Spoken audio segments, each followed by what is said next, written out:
নমস্কার বন্ধুরা, আমি অমিত। অলৌকিকের আরো একটা অদ্ভুত ও রোমাঞ্চকর এপিসোডে তোমাদের সবাইকে স্বাগত জানাই। অদ্ভুত বললাম এই কারণেই যে আজকের ঘটনায় শিকারীকে আর শিকারকে সেটাই যেন একটা ধাঁধা। তবুও বলবো, কোনো রকম পশু পাখি হত্যা বা অবলা জীবের ওপর কোনো প্রকার নির্যাতন অলৌকিক সমর্থন করে না। তাই ঘটনার নিরিখে খোলা মনে আজকের ঘটনাটি সবাই গ্রহণ করবে এই আশা রাখি।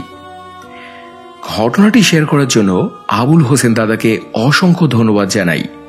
আর তোমাদের বলি, আগে ভাগে লাইক করে দিতে, সাবস্ক্রাইব করা বাকি থাকলে সাবস্ক্রাইব করে রাখতে। প্রতি শনি মঙ্গলবার এমন সত্যি অলৌকিক, দৈবিক ও ভৌতিক ঘটনা শোনার জন্য এবারে শুরু হচ্ছে আজকের প্রথম নিবেদন। মানা না মানা নিজের কাছে, লোকের মাঝে লুকিয়ে আছে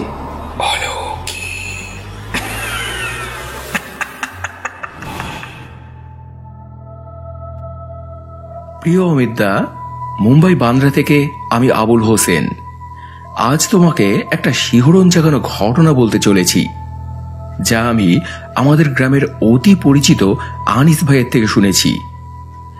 আমাদের গ্রামের নামকরা ধনী লোকেদের কথা যদি বলতে হতো, সবার প্রথম আসতো রাকিব মিয়ার কথা। আনিস ভাই ছিল ওনারই ডান হাত। সবসময় ওনারা একই সঙ্গে থাকতো, ফলে আনিসেরও প্রতিপত্তি কম ছিল না। তারা দুজনেই নানাভাবে গ্রামের মানুষদের সাহায্য করে থাকতো। কেউ মেয়ের বিয়ে দিতে পারছে না, কেউ বা অসুখে পড়ে আছে ওষুধ কিনতে পারছে না, কারো বা মৃতদেহ সৎকারে পয়সা নেই। এই সব ক্ষেত্রেই রাকিব মিয়া আর আনিস ভাই দুজনেই ঝাঁপিয়ে পড়ত। তবে যখনকার কথা বলছি, তখন আনিস ভাইয়ের বয়স বেশি নয়, ওই 24-25 বছরের মতো। ওই সময় ওদের একটা নেশা ছিল, তা হলো পুকুরে হাঁস শিকার করা। সেই সুবাদে থানার বড়বাবু মেজবাবুর সঙ্গেও ওদের ভালো পরিচয় ছিল, কারণ তারাও আসতো ওদের সঙ্গে হাঁস শিকারের জন্য। তো একবার হয়েছিল কি, তখন শীতকাল, প্রতিবারের মতো সেবারেও জানুয়ারি মাসে প্রচন্ড ঠান্ডা পড়েছিল। তারই মধ্যে একদিন সকালে চা খেতে খেতে রাকিব মিয়া আনিসকে বলল, কিরে আনিস, অনেকদিন তো শিকারে যাওয়া হয় না, চল আজ রাতে একবার ঢুকনা মেরে আসি। ঠান্ডাও পড়েছে জমিয়ে, তার মধ্যে হাঁসের মাংস ভাত জমে যাবে পুরো, তৈরি হয়ে নে। আনিস ভালো করেই বুঝতো যে কিভাবে তৈরি হতে হয়, তাই এরপর লাইসেন্স প্রাপ্ত দুনলা বন্দুকখানা বের করে ও সাফ সাফাই করতে লাগলো।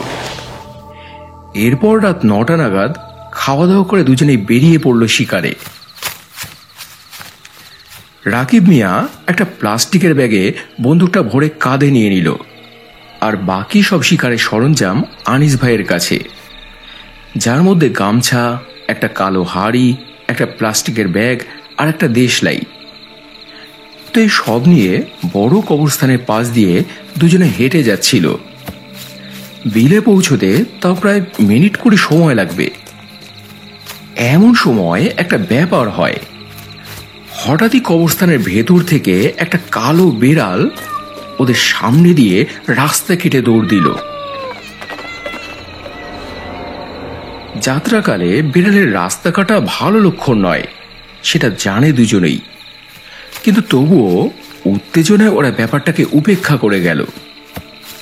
কিন্তু কবরস্থানটা পার হতেই পরে ভাগাড়। মরা গরু, ছাগল, পশু পাখি ওখানে ফেলা হয়। ওর পাশ দিয়ে যাওয়ার সময় একটা বিশ্রী পচা দুর্গন্ধ ওদের নাকে এলো। তারই সঙ্গে রাতের পাখির কিচিরমিচির, ডানা ঝাপটানির শব্দ। দুজনেরই তখন কেমন যেন গাটা গুলিয়ে ওঠে। রাকিব মিয়া বলে, কিসের এত গন্ধ রে, পেটের ভেতরটা শুদ্ধ গোলাচ্ছে। আনিস ভাই বলল, গরু ছাগল মরা কিছু ফেলেছিল কে, চল চল তাড়াতাড়ি পার হয়ে যাই এখান থেকে।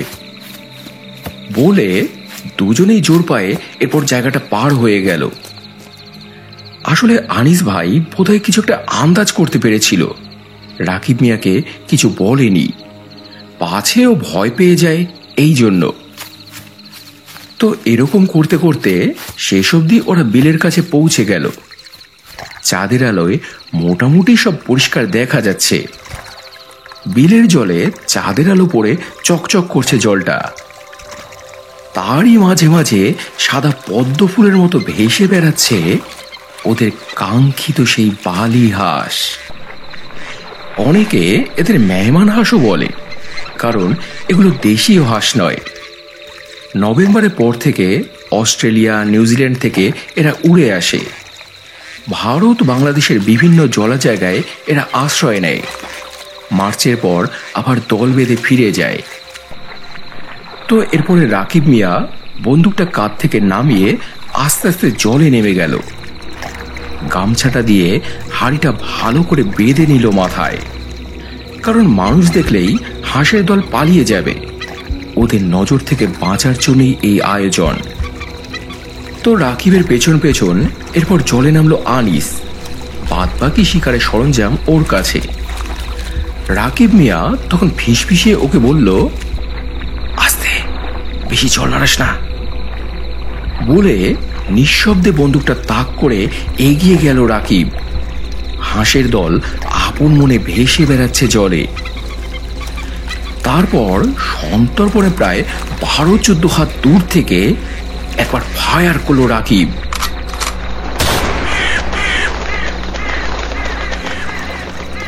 নির্জন বিলের নিস্তব্ধতা যেন ভেঙে খান খান হয়ে গেল পুরো। সঙ্গে সঙ্গে দেখা গেল দুটো হাঁস রক্তাক্ত অবস্থায় জলের উপরে ভাসতে লাগলো। রাকিব আর আনিস সঙ্গে সঙ্গে এগিয়ে গেল ওদিকে। তারপর হাঁস দুটোকে তুলে ভরে নিল ব্যাগের মধ্যে। দুজনেই তো বেজায় খুশি, কারুরই আর আনন্দ ধরে না। এক ঢিলে 2 পাখি মারার মতো অবস্থা। কিন্তু অবাক করার মতো ব্যাপার হলো, বাকি হাঁসগুলো কিন্তু নির্বিকার। বন্দুকের গর্জন, দুজন সঙ্গীর মারা যাওয়া, এত জল নড়া, তাতে যেন কোনোই ভ্রুক্ষেপ নেই। আপন মনে দিব্যি ভেসে বেড়াচ্ছে তারা। ব্যাপারটা যে ওরা লক্ষ্য করেনি, ওদের অবাক লাগেনি তা কিন্তু নয়, কিন্তু তাই নিয়ে অত ভাবনা চিন্তা করেনি ওরা। ভেবেছিল যে আজ হয়তো ওদের লাখ সাথ দিয়েছে। তো এরপর আবারও রাকিব বন্দুক তাক করলো। হাঁসের দল লক্ষ্য করে আবারও একবার বন্দুকের ঘোড়া টানলো।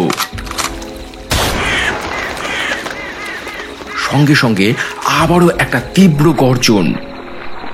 আবারও হাঁস মরল। পরপর 2-3 বার এই একই ঘটনা ঘটল। হাঁসগুলো যেন সেদিন মরবে বলেই এসেছে। কোনো দাপাদাপি করছে না, উড়েও যাচ্ছে না।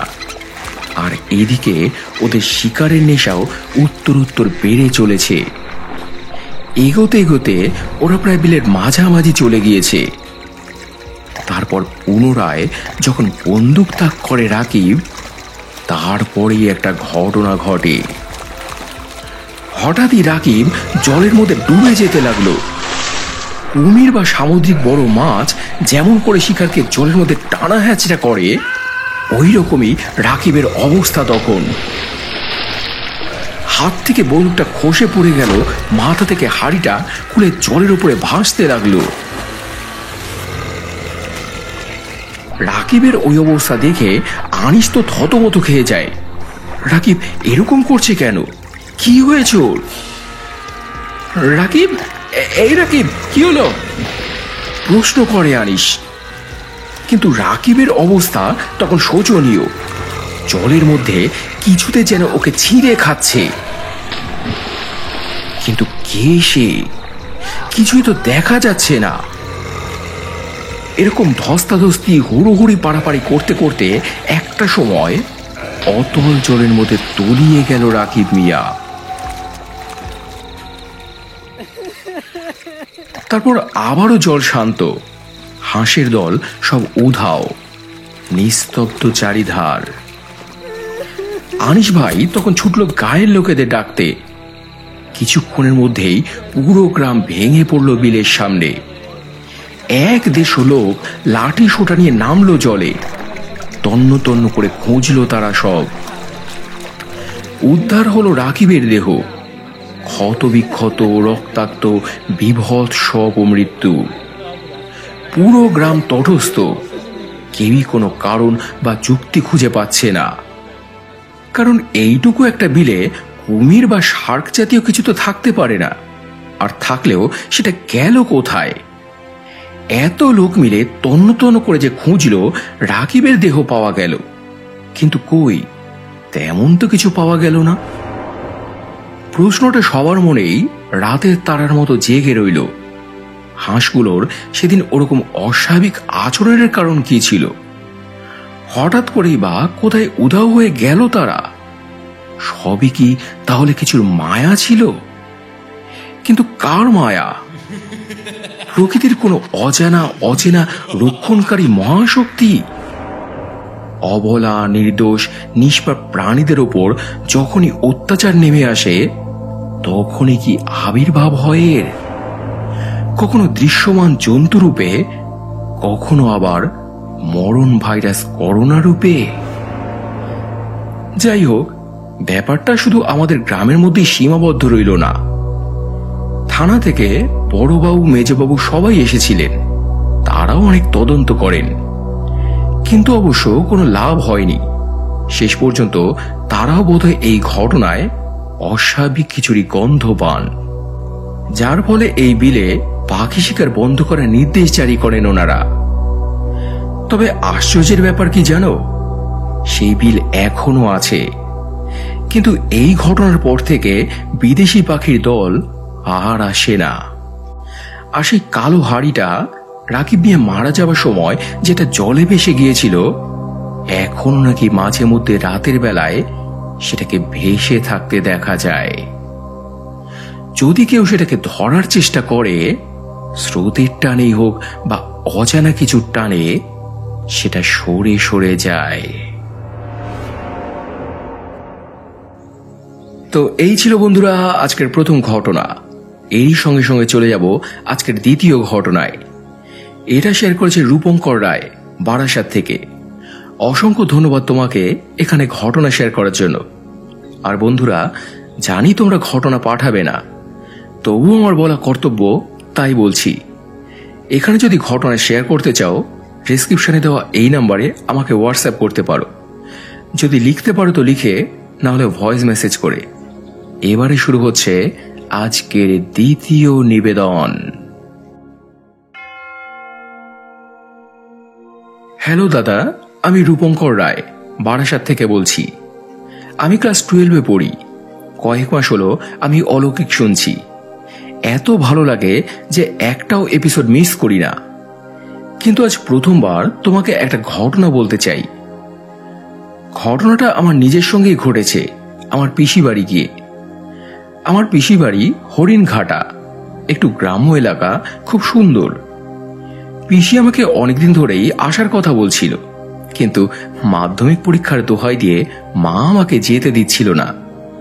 বলেছিল, না না এখন না, এই বছরে মাধ্যমিক পরীক্ষা হয়ে গেলে 1 সপ্তাহ গিয়ে থেকে আসবি, কেউ কিছু বলবে না। তো মাধ্যমিকের পর একদিন পিসেমশাই এসে আমাকে নিয়ে গেলেন ওনাদের বাড়িতে। পিসির 2 ছেলে, রক্তিমদা আর রঞ্জনদা, আমাকে সারাদিন ভাই এটা খাবি, ভাই ওটা খাবি, এই করে বেড়াতো। তো যেদিন ঘটনাটা ঘটে, সেদিন আমি রক্তিমদাকে বলেছিলাম, আচ্ছা দাদা, এখানে কোথাও পেয়ারা পাওয়া যাবে এখন? উত্তরে রক্তিমদা বলল, কত খাবি, চল আমার সঙ্গে। বলে আমাকে নিয়ে গেল একটা পুকুর পাড়ে। সত্যি বলছি অমিতদা, এরকম পেয়ারা এর আগে আমি কখনো খাইনি। এক একটা হাতের পাঞ্জার মতো সাইজ, আর সেই খেতে। নিজে গাছে উঠে ইচ্ছে মতো পেরেছি, আর পেট ভরে খেয়েছি, আবার নিয়েও এসেছি। কেউ বলার নেই, কারণ কারোর বাড়ির গাছ তো নয়। তো যখন ফিরবো, তখন একটা ভুল করে বসলাম আমি। ভুল কিছুই না, আমার খুব জোর টয়লেট চেপেছিল। রক্তিমদাকে বলতেই ও আমাকে বলল, এখানে তো কত জায়গা, এক জায়গায় সেরে নে। তো পুকুর পাড়ে এক জায়গায়, এরপর আমি টয়লেট সারলাম। কেন জানি না শরীরে আমার কেমন যেন একটা ঝাঁকুনি লাগলো। সামান্য ব্যাপার, তাই আমি আর অত গুরুত্ব দিইনি। এরপর বাড়িতে গিয়ে যথারীতি গল্প গুজবে মত্ত হয়ে পড়লাম। কিন্তু ওই দিন রাতেই একটা ঘটনা ঘটলো আমার সঙ্গে। পিসিদের 3টে বেডরুম, একটায় পিসি আর পিসেমশাই শোন, বাকি দুটোয় 2 দাদা। কিন্তু আমি যাওয়ায় একটা রুম আমাকে ছেড়ে দিয়েছিল, আর একটা রুমে 2 দাদা শুয়েছিল। তো আমরা ডিনার করে যে যার রুমে লাইট নিভিয়ে তখন শুয়ে পড়েছি। এখানে একটা কথা বলে রাখি, আমার কিন্তু তখন মোবাইল ছিল না, আর ওই রুমে কোনো ঘড়িও ছিল না। ফলে তখন ঠিক কটা বাজে আমি বলতে পারবো না, তাও আনুমানিক রাত 1-1:30 মতো হবে বোধ হয়। হঠাৎই ঘুমের ঘোরে আমি বাবার কথা শুনতে পেলাম। বাবা আমাকে বাইরে থেকে ডাকছে, কিরে বাড়ি যাবি না? চল, আমি তোকে নিতে এসেছি, বাইরে দাঁড়িয়ে আছি, আয়। ঘুমের ঘোরেই আমি তখন আওয়াজ দিলাম, বলে আমি খাট থেকে উঠে পড়ি। ঘরের দরজাটা খুলে এরপর বাইরে বেরিয়ে যাই। তখনও কিন্তু আমার ঘুম ভাঙেনি। ঘুমের মধ্যেই হাঁটছি আমি, আর শুনতে পাচ্ছি, আয়, আমি এখানে, আয়। আমি ক্রমশ ঘর ছেড়ে এরপর বারান্দা পেরিয়ে উঠোনে নেমে পড়েছি। আপন মনে হাঁটছি। হুঁশ যে একদম নেই তা কিন্তু নয়। আমি বুঝতে পারছি যে আমি হাঁটছি, রুম থেকে বেরিয়ে এসেছি, কিন্তু কোথায় যাচ্ছি, কোন দিকে যাচ্ছি সেসব বুঝতে পারছি না। কেমন যেন হিপনোটাইজ মানে সম্মোহিত হয়ে গিয়েছি আমি। তবে ভাগ্য ভালো, আমার পিসিবাড়ি পুরো বাউন্ডারি দিয়ে ঘেরা। সেই বাউন্ডারি গেটের কাছে এসে আমি আটকে যাই, কারণ রাতের বেলায় ওই গেটে তালা দেওয়া থাকে, আর চাবি থাকে পিসির ঘরে। ঘুমের ঘোরে আমি সেই গেট খুলতে পারছিলাম না। তরুণ দারুম করে লাথি মারছিলাম গেটে, যেন ওটা খুলে যায় আর আমি বেরিয়ে যেতে পারি। কিন্তু কিছুতে গেট খুলল না। উল্টে ওই আওয়াজ পেয়ে রক্তিমদা জেগে গেল। ও ভেবেছিল যে চোর ডাকাত কিছু পড়েছে বোধ হয়, তাই এরপর আস্তে আস্তে ও বাইরে বেরিয়ে এলো। কিন্তু বাইরে এসে যেই আমাকে দেখলো যে আমি গেটের কাছে দাঁড়িয়ে ওরকম করছি, লাথি মারছি, ধাক্কাচ্ছি গেটটা, তখন ছুটে আসে এদিকে। আমাকে বলে, ভাই, এ ভাই, কি হয়েছে, কি করছিস তুই এখানে? আমি নাকি তখন শুধু একটাই কথা বলছিলাম, আমি আসছি, আমি আসছি। দাদা বোধ হয় ব্যাপারটা বুঝতে পেরেছিল যে আমাকে কিছুতে টানছে, আমাকে বের করে নিয়ে যেতে চাইছে বাড়ি থেকে। তখনও আমাকে ধরে জোরে একটা ঝাঁকুনি দেয়। দিতেই আমার সম্বিত ফিরে আসে। আমার ঘুম ভেঙে যায়। তাকিয়ে দেখি আমি বাইরে বাউন্ডারির গেটের কাছে দাঁড়িয়ে। চারদিক তখনও ঘুটঘুটে অন্ধকার। রক্তিমদা বাদে আর কেউ কোথাও নেই। তখন দাদা আমাকে ধরে ঘরে নিয়ে আসে। পিসি, পিসেমশাই, রঞ্জনদাও উঠে পড়েন। সব শুনে তারাও তো অবাক। দাদাকে বলে, ওকে আজ রাতে একা থাকতে দিস না, তুইও শো আজ ওর সাথে। এরপর রক্তিমদা আমার ঘরে এসে আমার সাথে শুলো। রাতে নাকি বারবার আমার গায়ে হাত দিয়ে দেখেছেও যে আমার গা নাকি গরম, মানে জ্বর এসেছে। এরপর সকাল হলে ওদেরই ওখানকার একজন বয়স্ক লোকের কাছে ওরা আমাকে নিয়ে যায়। তিনি আমাকে ঝাড়িয়ে দেন আর বলেন, গতকাল ওই যে পুকুর পাড়ে আমি টয়লেট করেছিলাম, সেটা নাকি একজনের গায়ে পড়েছিল, ভূত প্রেত জাতীয় কিছু। সেই এসেছিল রাতে আমাকে ডাকতে। আমার বাবার গলা করে আমাকে ডেকে নিয়ে যেতে চেয়েছিল। নিতে এসেছি। কপাল জোরে আমি বেঁচে যাই, না হলে নাকি ওই পুকুরেই আমাকে ডুবিয়ে মারত। এই শোনার পর পিসি বাড়িতে আর এক রাতও আমার থাকার ইচ্ছে হয়নি।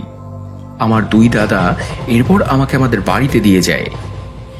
এখানে এসেও দু একদিন আমার মা বাবা খুব ভয়ে ভয়ে ছিল, কিন্তু না, এরপর আর কিছুই হয়নি। এই ছিল আমার ঘটনা দাদা, তোমার কণ্ঠে শোনার অপেক্ষায় রইলাম। তো এই ছিল বন্ধুরা আজকের দ্বিতীয় ঘটনা। কেমন লাগলো আজকের ঘটনাগুলি তোমাদের কমেন্ট করে জানিও। যদি ভালো লেগে থাকে তাহলে পরিচিতদের সঙ্গে শেয়ার করে নিও। এবারে গত এপিসোডে গীতাদি লিখেছে, হ্যালো সোনা ভাই, তোমার ঘটনা শুনছি, দারুণ লাগছে, তোমার কণ্ঠস্বরটা অতি অপূর্ব কণ্ঠস্বর। মনীষা কাকিমা লিখেছেন, তোমার বলার সাথে তোমার মিউজিকগুলো এত ভালো বলে বোঝাতে পারবো না। সুদেশ সিংহারয় লিখেছে, আজকের দুটো ঘটনাই দারুণ ছিল, 100 আউট অফ 100। ইন্দ্রাণী অফিসিয়াল থেকে লিখেছে, খুবই ভয় স্টোরি, সত্যি দাদা। কবিতা উপাধ্যায় লিখেছেন, অমিতজি চলে আসলাম তোমার সুন্দর ভয়েস শোনার জন্য। এছাড়াও কমেন্ট করেছ মৌসুমী নস্কর, পায়েল ব্লগস, পিঙ্কি ঘোড়ই, স্ট্যাটাস জোন, মৌসুমী মুখার্জি, সাগর শর্মা, বর্ষা চ্যাটার্জি, শুভ ভৌমিক, রোহিণী মালিক, সোহিনী বক্সি, অর্কপ্রভ নস্কর, মায়াদি, Anindo Mitra, Abul Hossain, Piyali Sarkar, Payel Kundu, Mithun Pal, simple cooking, snake video fun, Ashis Kole, Chandan Chatterjee সহ অসংখ্য অসংখ্য প্রিয় বন্ধুরা, তোমাদের প্রত্যেককেই অসংখ্য অসংখ্য ধন্যবাদ আর বহু ভরা ভালোবাসা জানিয়ে আজকের এপিসোড এখানে শেষ করছি বন্ধুরা। আবার দেখা হবে মঙ্গলবার কালো জাদুর একটা দারুণ ভয়ের ঘটনা নিয়ে। সবাই খুব ভালো থেকো এবং ভালোবাসা নিও। ধন্যবাদ।